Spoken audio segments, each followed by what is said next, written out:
हाँ जी दोस्तों, तो छोटा सा चैप्टर था, छोटी सी प्रैक्टिस होगी इसकी। सेक्शन नंबर 123 से लेकर 127 के ऊपर हमारे पास कुछ 5-6 एमसीक्यूज हैं और 5-6 हमारे केस स्टडी बेस्ड क्वेश्चन है, इसको फटाफट से हम देखने वाले हैं इस वीडियो के अंदर। बट आपके एक ओवरऑल रिवीजन के लिए काफी है, ठीक है ना। चलिए सबसे पहला सवाल देखते हैं। कह रहा है after declaration of dividend it should be paid with in. एक बार डिक्लेयर आपने कर दिया, कितने दिनों के अंदर पे कर देना है? तो रट गया होगा आपको hopefully. It is 30 days। Point number C. Now अगला क्वेश्चन आता है which of the following amount is not credited to IPF account. देखो बहुत इंपॉर्टेंट आया। आईपीएफ के अंदर आपने लिस्ट देखी थी, आपको पहचानना है कि इसमें से ऐसा कौन सा अमाउंट है जो कि आईपीएफ में नहीं जाता। तो अनपेड डिविडेंड जाता है, मैच्योर डिपॉजिट जाता है, profit on sale of asset ये हमने नहीं देखा, मैच्योर डिवेंचर जाता है। तो ऑब्वियसली पॉइंट नंबर सी हो जाएगा इसका आंसर कि profit on sale of asset जो है वो ट्रांसफर नहीं किया जाता। अगला पॉइंट आता है in how many days from the date of declaration the interim dividend shall be deposit in a separate bank account. तो इंटरिम डिविडेंड हो चाहे कोई भी डिविडेंड हो, उसको सेपरेट बैंक अकाउंट में डिपॉजिट करना होता है। बोलो कितने दिनों के अंदर? It is 5 days। नाउ अगला सवाल है after the expiry of dash the amount of unpaid dividend account should be transfer to investor education and protection fund. तो बताओ कितने सालों के बाद अनपेड डिविडेंड को हमें आईपीएफ में डालना होता है? तो आपको पता है कितने सालों में? 7 सालों में। अगला सवाल आता है amount to be transfer to reserve out of profit before any declaration of dividend is. कह रहा है कि भैया कितना रिजर्व में पैसा डालना पड़ेगा डिविडेंड डिक्लेयर करने से पहले। तो आपने देखा था कि कंपनीज एक्ट 2013 में ऐसा कोई मैंडेटरी प्रोविजन नहीं है, 1956 में हुआ करता था, उसके बाद यहां पे नहीं हो रही है। तो आंसर हो जाएगा D at the discretion of the company.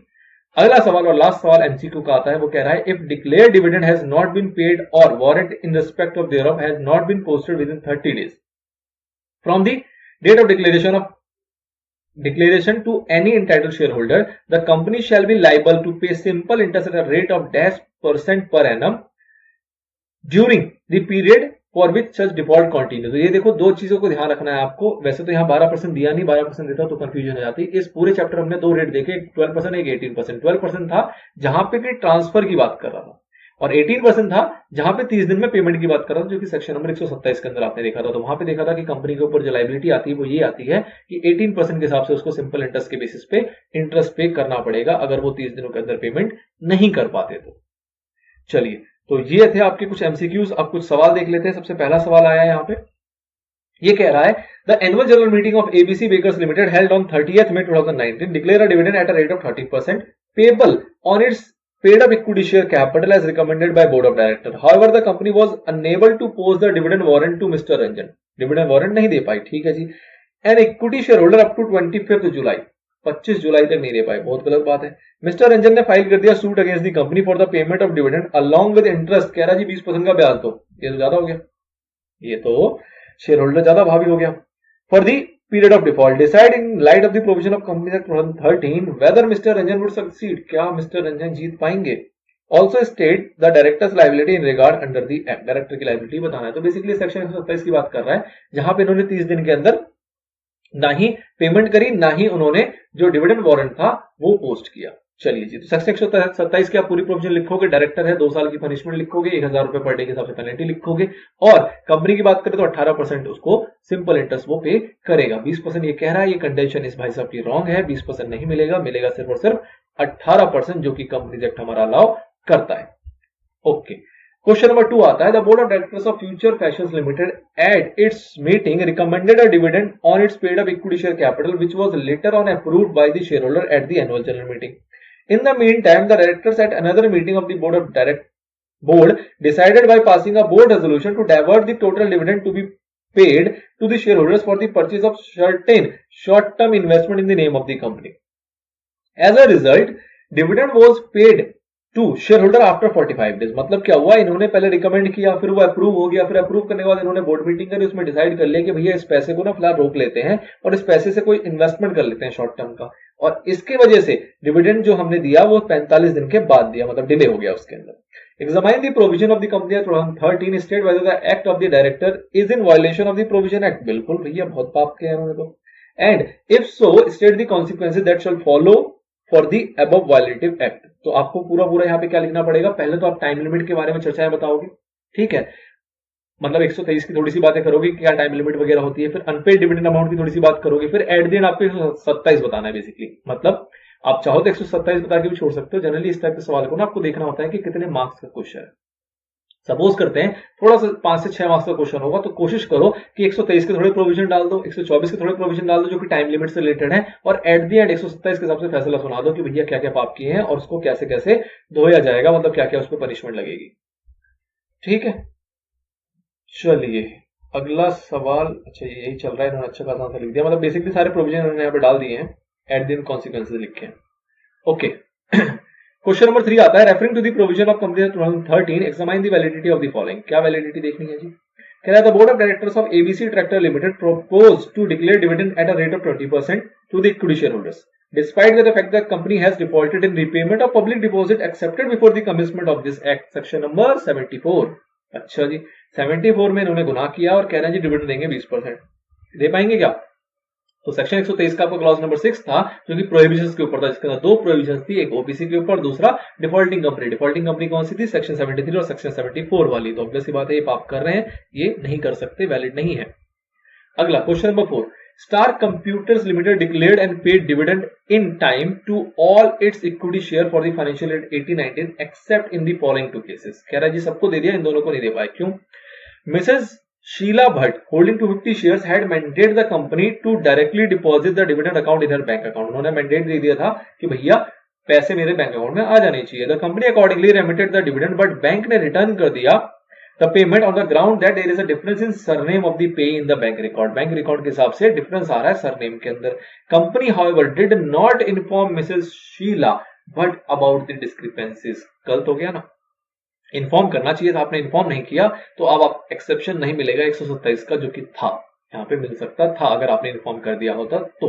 अच्छा जी, dividend amount of ₹50,000 was not paid to the successor of late mister Mohan in view of the court order restraining the payment due to family dispute about the succession. ये चल जाएगा जी, family dispute चल रहा है इसलिए वो डिविडेंड नहीं दे पाए, तो ऑब्वियस सी बात है ऑपरेशन ऑफ लॉ वाली चीज थी वो यहाँ पे लग जाएगी, तो एक्सेप्शन इस पे लग जाएगा, लेकिन पहले पॉइंट में नहीं लगेगा। तो सेक्शन 127 बताना है आपको, एक्सेप्शन बताना है, तो आप ऑब्वियसली वालोगे भैया कम्युनिकेट नहीं कर पाए तो यहाँ पे नॉन कंप्लायंस हो गया, तो 127 के प्रोविजन लग जाएंगे, डिफॉल्टेड आप हो, पनिशमेंट आपके ऊपर लगेगी।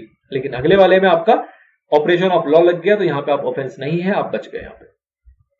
अगला क्वेश्चन आता है, alpha herbals a section 8 company is planning to declare dividend in annual general meeting for the financial year. Section 8 company है जी, डिविडेंड डिक्लेयर करने का प्लान कर रही है, पाप ही पाप।